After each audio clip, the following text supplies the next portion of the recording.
Did your parents reveal a secret to you once you reached adulthood? If so, what was it? Scurvy Knave said, "When I was a kid, my dad accidentally killed a raccoon with his car. It had a young one with it that wasn't it, so we adopted the baby raccoon. We adored it, but we were not at all equipped to care for it. There was no lock or cage that could stop this thing. It was very clever, strong and curious. It got into cupboards and ate food and trash, and we'd find its shit in the most random places. One day my dad sat me down and told me that my raccoon had gone to live on a farm.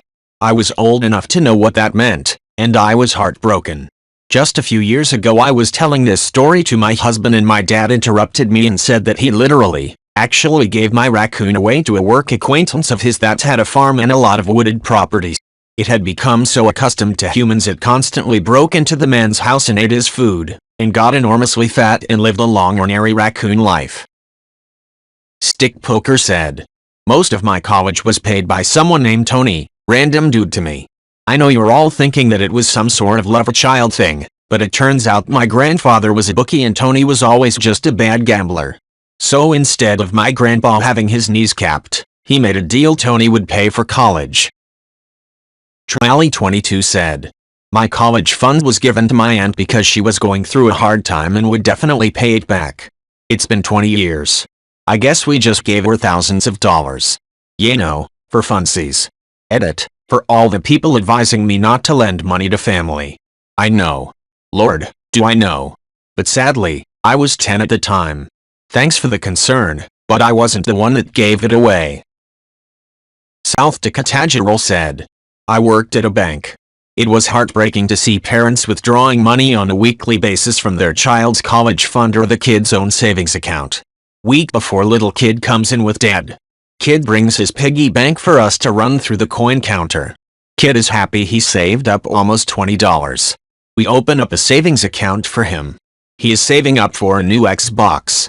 Next week dad isn't taking that money out to go next door and buy alcohol and cigarettes. It was sad to see."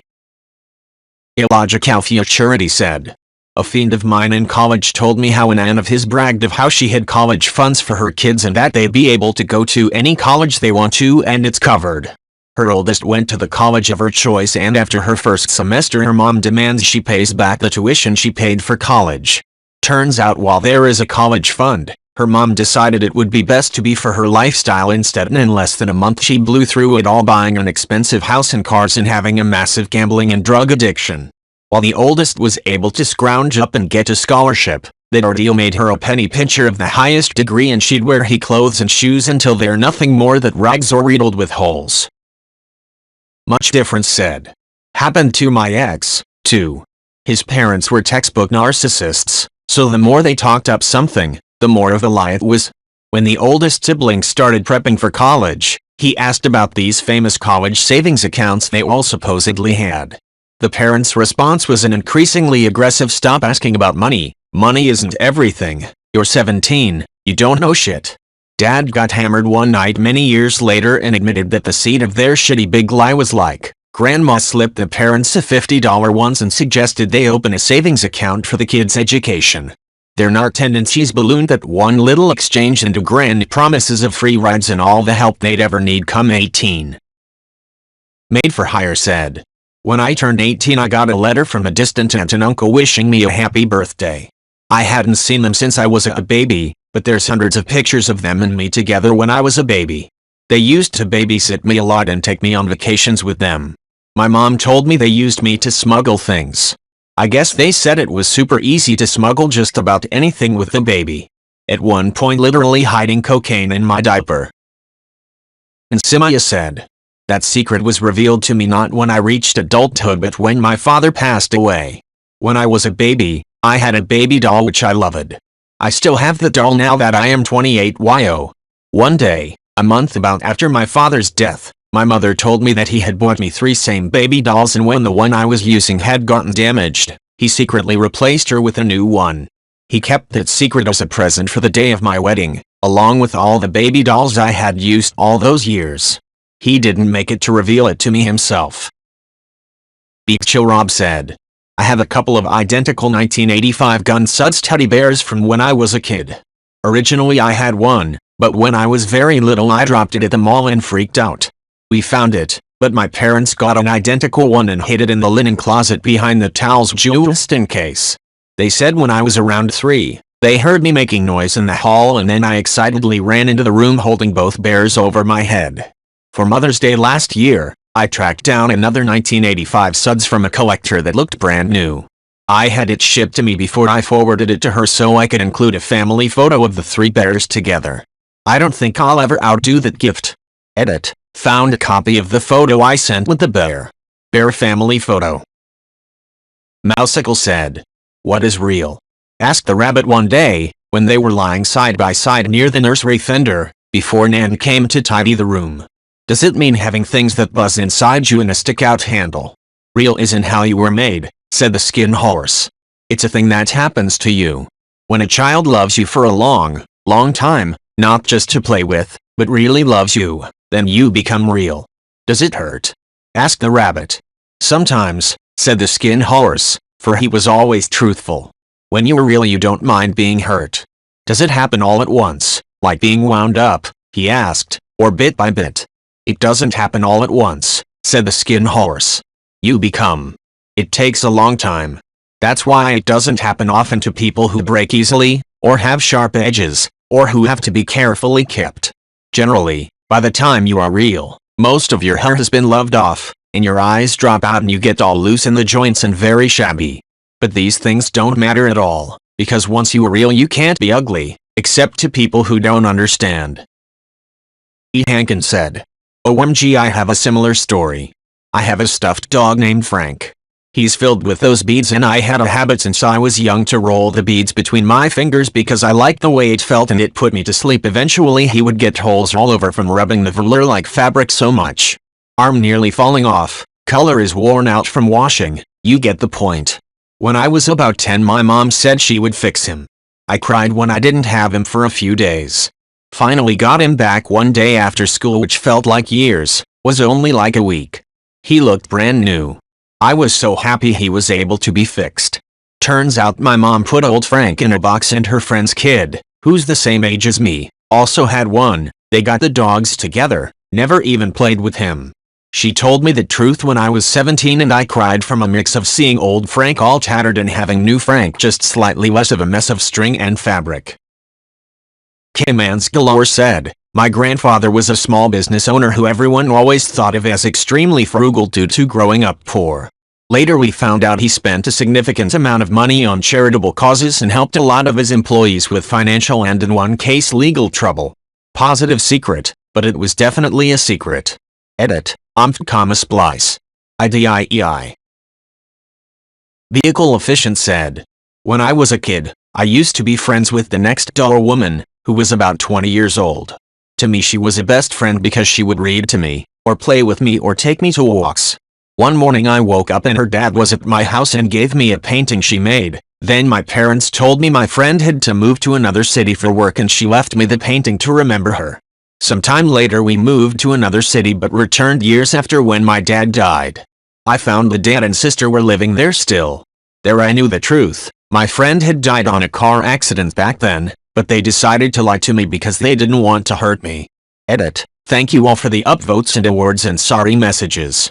I still have the painting and am close to her sister, who is the only one left. Pinocchio Was Framed said, "My great-uncle, Dad's uncle, left me a large sum of money entrusted I was to receive at either age 25, graduated from college, or was honorably discharged from military service. He retired from military, whichever came first. I had no idea and I'm glad I didn't. I joined the military right out of high school and when I had my DD 214 in hand, my parents took me to a lawyer who laid it all out. Wow. Because of the enhanced GI Bill, I didn't have to touch a cent of it for tuition. I did use it to buy a house though.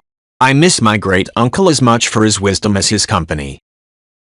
Minamisef said, "Yes. That I had a half-brother that was adopted soon after his birth. I met him when I was 13. My mom kind of had to tell me as he had become a policeman and was at our house to arrest my dad.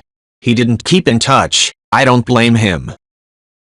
Jessabib said, "When I was 18 my mom told me how my dad cheated on her with this woman named Kathy. I actually remembered Kathy when I was a kid because my dad would take my brother and I to her house. She would buy us computer games and stuff, so we loved her at the time. I never understood why my mom hated her until I was older. Kathy ended up marrying my dad's best friend. As an adult, I was never nice to her and my dad would give me shit about it. I finally told him that I knew about her and that mom had told me everything. He just said, "Oh, all right then." He never gave me shit again. Prank Owl said, "When I was in my 20s, my mom revealed that my uncle, who was an ordained minister and my dad's older brother, helped arrange for my dad to get a sham marriage with another woman so he could get his green card prior to his relationship with my mom. It was a mildly mind-blowing revelation for me at the time. Edit. I've never bothered to do the math on the timeline of my past, but it's belatedly occurred to me that I might technically be the offspring of an extramarital affair. My mother did meet my father towards the tail end of his fake marriage after all." Zadakis said that my father was married before he met my mother and had a daughter. I do not and may never know the full story. My mother knows parts of it, but won't tell me much and just refers me to my father when I ask more about it. My father gets damn hysterical about it. I just don't know how much is true or embellished. Basically, my father moved away from his dysfunctional poor family in Florida to Texas where he had a job lined up. He was out on his own and finally making money, thought not much. I don't know how he met this woman, but they did get together and got married within a short time. She was quick to move in and share everything with him. She got pregnant and my presumed sister was born. My father loved her. In fact, I found pictures of the two of them together, and he was definitely happy. Then something happened. From his rantings, she took almost everything he earned, ran up a lot of credit, etc. When he called attention to it, her family started threatening him. To quote him, "They were the type of people who would show up to your work causing trouble and destroy your car as they left, just because they didn't like you."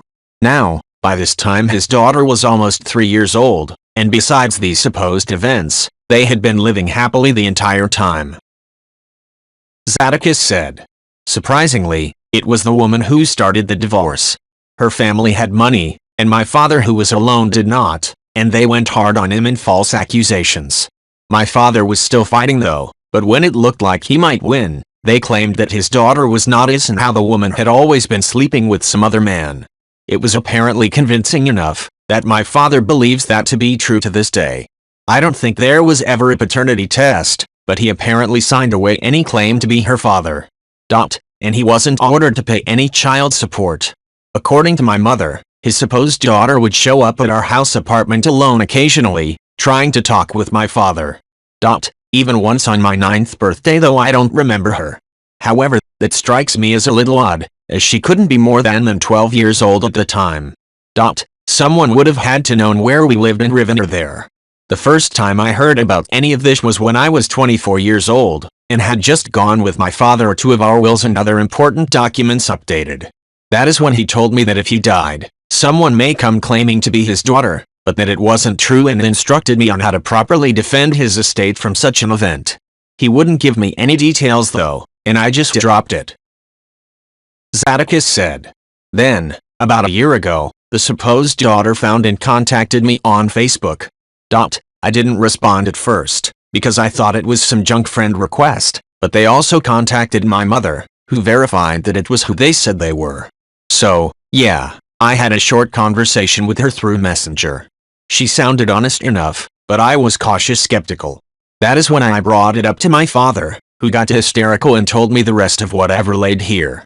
We are still friends on Facebook, but we kind of have an understanding that we may or may not be brother and sister. The only way we would know for sure is to have a sibling paternity test, which could let us know within a reasonable probability, but not for certain, unless my father participated too.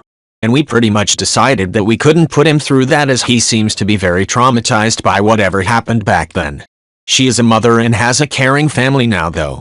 Supposedly, her mother remarried, then something happened to her mother and is no longer in her life. Her stepfather took her in, and she hasn't had any contact with her biological family. I suppose that is part of the reason why she wanted to get to know my father. He is the only one she knows that could be her biological father. Third, I said. Kind of. My sister decided to take a DNA test to get some insight into her ancestry. She got her results back and had 0% Italian, while our dad is 100% Italian. She didn't confront them right away and instead decided to wait until I took the test and get my results. 4 weeks later I got my results back and sure enough, I also had 0% Italian, and it actually identified my biological father, who isn't my dad.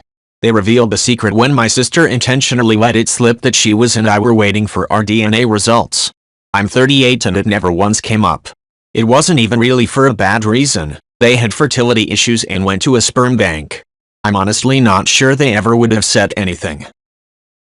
Carl Walter Titz said, "When I turned 18 my dad told me how he'd spent the better part of 10 years as a drug smuggler. Mostly cocaine and weed that they would get in South America, put on small planes to land somewhere in the Caribbean and then move to Florida on super fast boats that only run at night.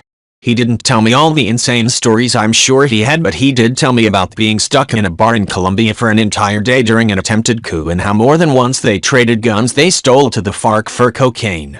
This was all especially crazy since to me he was pretty much the most straight-laced dude alive."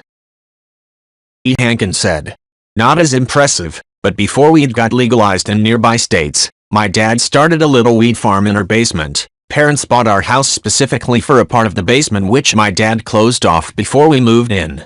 Only sold to his brothers but it was going for a lot then, like $75 for an ounce I think. My parents paid for their honeymoon with that money. Best part, his brothers thought he was getting it from someone else. Oh, and my bedroom was right next to it. My walls were very thick." Punk 0R1F1C said, "My mom met my dad in the military. I learned she joined the military to escape her town. Her best friend had killed himself and she dropped out of school. She started hanging out with his dad a lot and he convinced her to go back to high school and graduate. They became really close and his wife learned about it. At her graduation the wife finally met my mom and told her she was going to kill her for messing around with her husband. So my mom joined the military and didn't tell anyone until a couple years later after she had met my dad and had me. I learned all this when I was like 25. I don't even know if my dad knew the whole story as they had never brought it up." Purple Dorado 4108 said, "Not an adult, but my mom died giving birth to me, but I just found out a few months ago that I had a twin sister that died during childbirth too. She wasn't really strong enough to survive. I think I stole all the good stuff inside. It would be cool having a mom and a twin sister but the world had different plans I guess." Vi Misala said, "When I was 7, my dad died while we were staying at his place, in a different country. We were supposed to stay 2 weeks, but I recall not staying over a week. He died at his office while we were at his place. Other people from my family came to get us late at night, and after a day or two, we flew back home. But my brother, 8, and I didn't know anything that has happened and we didn't know why we were taken away from my dad. Once we arrived home, my mom and a lady from the school sat us down at the kitchen table and announced that our father died. My mom has told us that he died due to some medical reasons or whatever, but it's only years later, when I was 21 or 22, that a step-brother, son of my father, that I've only seen as a kid and then suddenly came back briefly in my life, told me that my dad actually died from gunshots while he was at work in his office. So my mom didn't actually tell me herself, and when I told her that I knew, she was upset at my stepbrother for telling me the truth about my father's death." Vi Misala said, "Well, not really. He was living in a Latin American country, where the police is very corrupted. From what my stepbrother told me, they said he killed himself, and they closed the case. However, that doesn't make sense at all. Why a father would pay flight tickets to both his young children to visit him for the holidays, and then one weekend, he kills himself in his office. He had plans to adopt a kid of his cell, he had a comfortable lifestyle and it would be bold to bring your children home that you haven't seen for 2 years and then commit suicide, don't you think? Thing is, robberies are common over there, and you can bribe the cops. My father had money, and I think that's the reason he got killed, but I'll never have any certainty of what happened that day." Not Me Fault said, "Background, my mom's grandparents divorced not long before I was born, then 2 years later my grandfather remarried. My biological grandmother died when I was young, so growing my grandfather's new wife was basically my grandmother. We'll call her Patty. Patty is weird, she means well, but tends to put her foot in her mouth and ask people weirdly personal questions, about their sex lives especially. Still, she's family so whatever. Except, growing up, my mom and her two siblings hated Patty. When I was younger it was kind of minor, just occasional snide comments behind her back, but as I got older it became increasingly clear that they couldn't stand the woman. It was always so odd to me. Yeah, she was a goof, but whatever, lots of people in our family had quirks. Then, when I was in my 20s, my grandfather died. As I was sitting down with my mom, going over some old photos of my granddad, there was a picture of Patty that my mom immediately made a rude comment about. I finally asked, why do you guys hate her so much? My mom looked at me, confused, then realization appeared on her face. Oh, we never told you, did we? Not me fault said. Turns out the reason my biological grandparents got divorced was because my grandfather had been cheating on my grandmother with Patty, going back more than a decade before the divorce. They didn't hate her because she was weird, they hated her because she was a homewrecker. It seemed kind of unfair to me that they directed all their hate at Patty, since my grandfather was just as, if not more, guilty, but I guess that's what people do. The funeral I think actually kind of gave my mom and her siblings a chance to put those bad feelings to rest, because after it they all started being a lot nicer and more civil towards Patty. Henry Charles Chester said. A few years after my dad died, 2001, my mom told me that he had given her an ultimatum back in 1993, a year after his first heart attack. She did absolutely everything for him, tea on the table when he got home, all the laundry and ironing his shirts as well as running a shop that he wanted, full-time and all alone. By this time they had been married for 32 years, he had many things he did without her. He played football, cricket, golf etc. She didn't have anything. When he got home from work he was in control of the main TV, she would watch a black and white portable in the kitchen if she wanted to watch something else. In 1993 I started college. I'm the youngest and there was only 2 of us still at home. So Mom found she had some time on her hands. She started visiting a friend's house and they would just sit and chat whilst knitting. She would walk down there and more often than not her friend's son-in-law would drive her home. Now before she left home she would make sure Dad still had his tea, or if he wasn't home she would make it and leave it for him. This ultimatum he gave was to stop visiting her friend or get a divorce. I was devastated when she told me. I explained that if we had known we would have all been in her corner and even encouraged her to go with the divorce, and if anything she should have divorced him. As much as I miss the man I still want to give him a slap for being so fucking stupid and petty.